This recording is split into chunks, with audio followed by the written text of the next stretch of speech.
चलते हैं, श्रीमद् भागवत महापुराण प्रसंग चल रहा है। सर्वलोक महेश्वर भगवान श्री कृष्ण द्वारिका के लिए प्रस्थान करने को उद्यत हैं।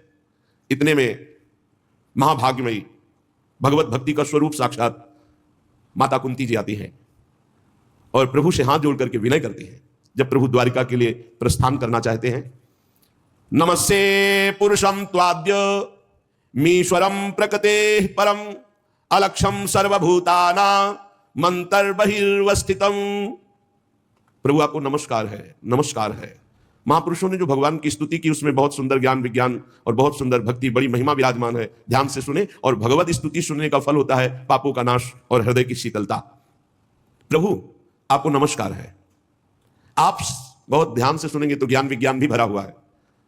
अलक्षम सर्वभूतानाम अंतर बहिर्वस्थितम, दिखाई नहीं दे रहे अलक्षम, पर सर्वभूतानाम समस्त देहधारियों के अंतर और बहिर, बाहर और भीतर आप ही विराजमान है।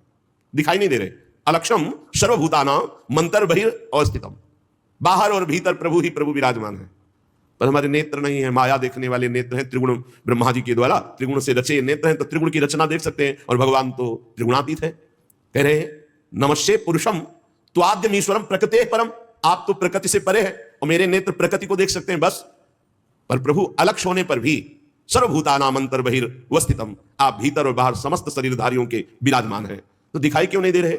माया जवनिकाच्छन्नम अज्ञान, ये अज्ञान जो माया जनित है इसी के कारण नहीं दिखाई दे रहे। अधोक्षज अव्यय नालक्ष्य से मूढ़ दृशा नटो नाट्य धरो यथा। प्रभु भला मैं तो अबोध नारी हूं, आप पुरुषोत्तम अविनाशी आदि पुरुष, प्रकृति से परे, इंद्रियों में जो भी सामर्थ्य है, जिस विषय को जानते हैं, पर उनकी सामर्थ्य नहीं कि आप तक वो पहुंच सके। प्रभु जो अभी मूढ़ता के अंतर्गत है वो आपको नहीं जान सकते। मूढ़ कौन पुरुष है? अहंकार भी मूढ़ात्मा करता हमिति मन्यते, मैंने ये किया, मैं करूंगा, मैं ऐसा कर सकता हूं, मैं, ये मूढ़ता। जब तक मूढ़ता है तब तक आपको कोई जान नहीं सकता। जैसे कोई कलाकार क्षण क्षण में वेश परिवर्तन करके आवे तो उसको साधारण लोग नहीं जान सकते, लेकिन जो उससे पूर्व परिचित है उसके नेत्र नाक ऐसे देखते ही पहचान लेंगे कि चाहे स्त्री का नाट्य करे या पुरुष का नाट्य करे, या अच्छा नाट्य करे या बुरा नाट्य करे, या मुख है। ऐसे ही जो परमहंसा नाम मुनि नाम अमलात्मा नाम, जो परमहंस जन है, जो मुनि जन है, जिनका मायामल नष्ट हो चुका है, वो आपको देखते ही पहचान जाते हैं। जड़ चैतन्य स्थिर, जितना भी स्थित दिखाई दे रहा है, ये जड़ चैतन्य स्त्री पुरुष नानात्व। बोले वासुदेवास्वरम इति समात्मा सुदुर्लभा, केवल भगवान श्री कृष्ण ही विराजमान है। कौन जान पाता है? जो माया जवनिकाच्छन्न है वो नहीं, जो मूढ़ है वो नहीं, जो अज्ञानी है वो नहीं। परमहंसा नाम मुनि नाम अमलात्मा नाम, जो निर्मल हृदय वाले परमहंस जन है, मुनि जन है, वो आपको देखते ही क्या बहुनाम जन्मनावंते ज्ञानवान माम प्रपद्यते वासुदेवास्वरम इति समात्मा सुदुर्लभा, वो परमहंस महात्मा जन आपको देखते ही पहचान जाते, आप ही आप है। समस्त भूतों के रूप में आप ही आप हैं, समस्त भूतों के बाहर भी आप हैं, समस्त भूतों के भीतर भी आप हैं, समस्त भूतों के नजदीक आप हैं, समस्त भूतों से दूर आप हैं। बहिरंतस्य भूतानाम चरम चरमेव च सूक्ष्मात् तद् विज्ञेयं दूरस्थं चान्तिके च तत्। भला हम अल्प बुद्धि आपको कैसे पहचान सकती हैं? हे श्री कृष्ण, हे वासुदेव, कृष्णाय वासुदेवाय देवकी नंदनाय च नंद गोप कुमाराय गोविंदाय नमो नमः। नमः पंकज नाभाय, नमः पंकज मालिने, नमः पंकज नेत्राय, नमस्ते पंकजांघे। हे श्री कृष्ण, हे वासुदेव, हे देवकी नंदन, हे नंदगोप के लाडले लाल, हे गोविंद, हमारा बारंबार प्रणाम स्वीकार करें। जिनकी नाभि से ब्रह्मा का जन्म, कमल प्रकट हुआ, ब्रह्मा कमल से प्रकट हुए और कमल जिनकी नाभि से प्रकट हुआ, जो सुंदर कमलों की माला धारण करते हैं, जिनके नेत्र कमल के समान विशाल और कोमल हैं, जिनके श्री चरण कमलों में कमल का चिन्ह है, ऐसे श्री कृष्ण को मैं बार बार नमस्कार करती हूं। हे ऋषिकेश, जैसे आपने दुष्ट कंस के द्वारा कैद की हुई चिरकाल से शोकग्रस्त देवकी मैया की रक्षा की, वैसे ही पुत्रों सहित मेरी भी आपने बार बार विपत्तियों से रक्षा की। हे श्री कृष्ण, आप हमारे स्वामी हैं, आप सर्वशक्तिमान हैं। कहां तक गिनाऊं? विष से हमारी रक्षा की, लाक्षाग्रह से हमारी रक्षा की, हिडिंबादि राक्षसों से, ये द्यूत सभा में दुष्टों की दृष्टि से, वनवास की विपत्तियों में अनेक प्रकार आपने रक्षा की। बड़े बड़े महारथियों के दिव्यास्त्रों से, अश्वत्थामा के ब्रह्मास्त्र से आपने हमारी रक्षा की। हमारी ही नहीं, जो आपकी शरण में है उन सब की आप रक्षा करते हैं। हे जगत गुरु, मैं आपसे एक वरदान चाहती हूं। विपदा संतु नः शश्वत् तत्र तत्र जगत गुरु। ये कोई भगवत प्राप्त महात्मा ही मांग सकता है, दूसरा नहीं। भवतो दर्शनम यत् स्याद पुनर्भव दर्शनम। जगत गुरु, मैं आपसे एक वरदान चाहती हूं। क्या? हमारे जीवन में कदम कदम पे भारी विपत्तियां आती रहे, ऐसी कृपा कर दो। क्या क्या मांगा, क्या मांगा है? ये कोई नहीं मांग सकता, विश्व में कोई नहीं मांग सकता। सोचो, मांगने की बात सोचो तो क्या मांगना है? हे जगत गुरु, कदम कदम पे सुख की वर्षा हो, कभी विपत्तियां ना आए। लेकिन ये क्या कह रहे माता कुंती जी? विपदा संतु नः शश्वत् तत्र तत्र जगत गुरु। जगत गुरु, हमारे जीवन भर सर्वदा कदम कदम पे विपत्तियां आती रहे।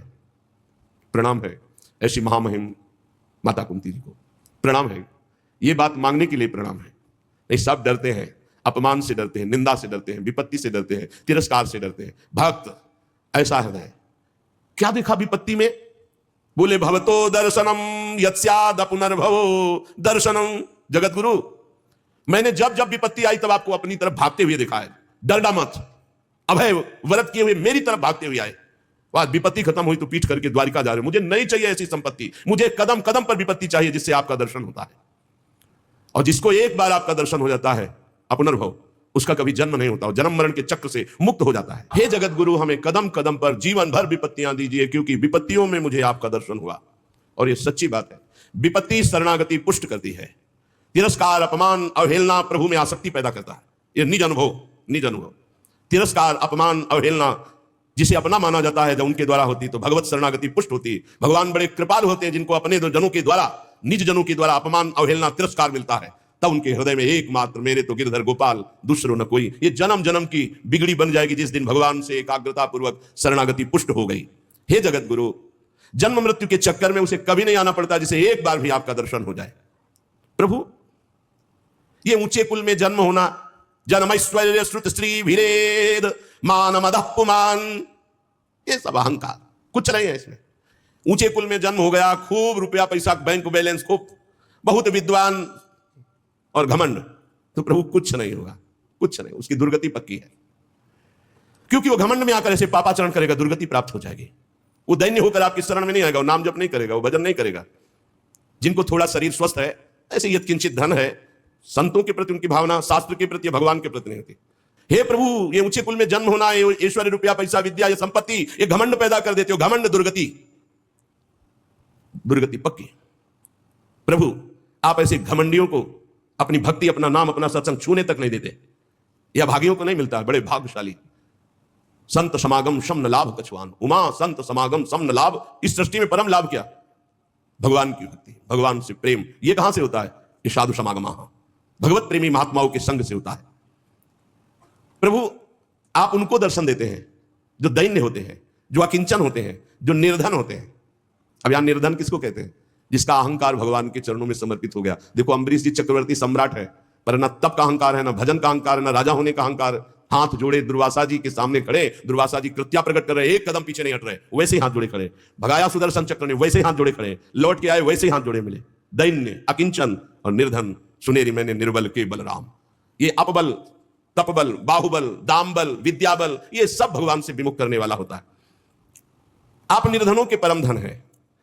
जिस पर आपका कृपा प्रसाद होता है, वो प्रपंच माया उसकी तरफ देख भी नहीं सकता। आप ऐसे भक्तों के हृदय में विहार करते हैं जो अकिंचन, दैन्य, आंसुओं से कपोल भींज रहे। प्रभु, मैं कैसे रिझाऊं आपको, मेरे में तो कोई बल नहीं है। हे शांत स्वरूप, हे कैवल्य मोक्षाधिपति, हे श्री कृष्ण, मैं बार बार आपको नमस्कार करती हूं।